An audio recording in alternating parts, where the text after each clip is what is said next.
Good morning बच्चों आज हम पढ़ेंगे हिंदी रीडर। आपकी किताब का नाम है अनिका भाग 2, प्रथम अध्याय प्रार्थना। यह एक कविता है। प्रस्तुत कविता में माँ बच्चे को सुबह समय पर उठने और प्रातःकालीन दृश्य की मनोरम छटा के बारे में बता रही है। तो सबसे पहले चलिए हम इस कविता को सस्वर पढ़ते हैं, उसके बाद देखते हैं कि आखिर माँ हमें सुबह के बारे में ऐसी क्या बात बताना चाह रही हैं जो कि हम सुबह नहीं उठेंगे तो वह मौका खो देंगे। चलिए हम इस कविता की पंक्ति को दोहराते हैं।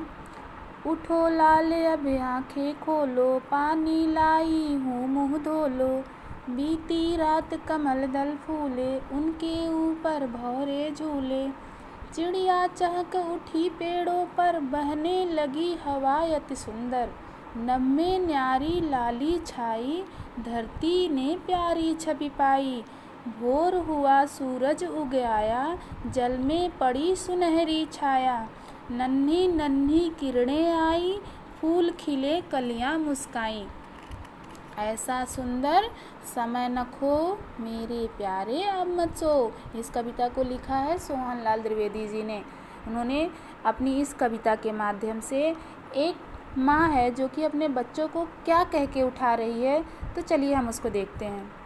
उठो लाल अब आँखें खोलो, पानी लाई हूँ मुँह धो लो। माँ कहती है कि हे लाल, हे पुत्र, उठो और अब अपनी आंखें खोल दो। रात का अंधेरा चला गया है, सुबह होने वाली है और मैं पानी लाई हूँ, इससे अपना मुंह धो लो।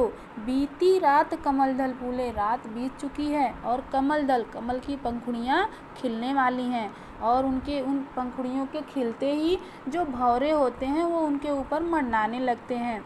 चिड़िया चहक उठी पेड़ों पर, जब सुबह हो जाती है तो चिड़ियाएँ पेड़ों पर चहचहाने लगती हैं और चारों तरफ सुंदर हवा, निर्मल हवा बहने लगती है। नभ में न्यारी लाली छाई, धरती ने प्यारी छवि लाई। सूरज की जो पहली किरणें लाल निकलती हैं उसकी लालिमा पूरे नभ में, पूरे आकाश में छाई हुई है और धरती भी उसकी छवि से दूर नहीं है, उसकी लालिमा उस धरती पर भी दिखाई दे रही है। भोर हुआ सूरज उग आया, भोर यानी कि सवेरा हो गया और सूरज क्या है, उग आया यानी उग गया।